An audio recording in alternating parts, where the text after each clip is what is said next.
Matthew chapter number 21, verses number 33 and 34. Hear another parable.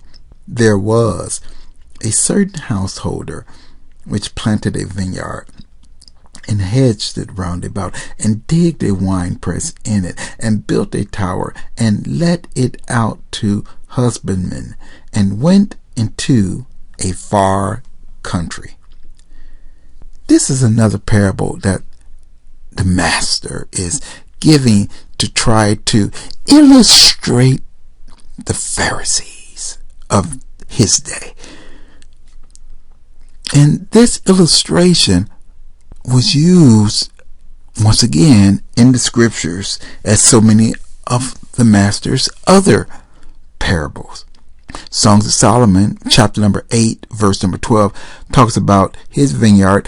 Isaiah, the 5th chapter, verses 1 through 4 in particular, and you can read Jeremiah 2 and 21, talk about a vineyard. But Isaiah specifically almost carry some of the same tones about how the master, even in our parable that we're reading right now, did all that he could,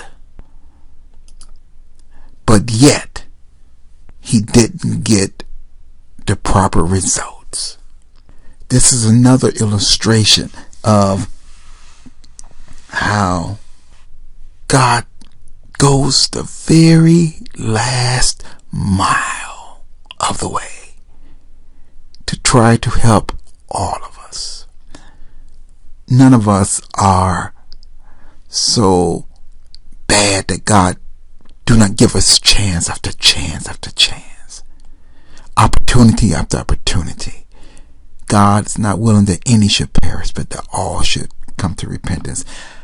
And also, we find in our story that in so many of Christ's parable, he talks about the vineyard and the grape harvest. It makes you wonder, is there a subtle meaning that Christ is trying to give us here? Well, we know that the grape harvest happened in the fall time of the nation of Israel in that part of the world. The final feast days that's given in Leviticus, the 23rd chapter, focus on the fall harvest, in particular the Feast of Tabernacles, which focus on the grape harvest and the fruit harvest. And it really makes you wonder, this is physically the last harvest of the year in that part of the region. It's typically one of the most important harvests because it's the harvest that gave you the substance to go through the winter.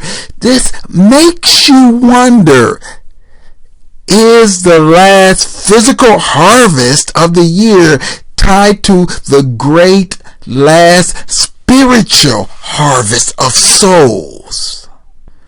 So many of Christ's latter-day parables are tied to vineyards and branches and grapes, and something to take note of. God, we bless you. We give you glory, honor, and praise. Have your way.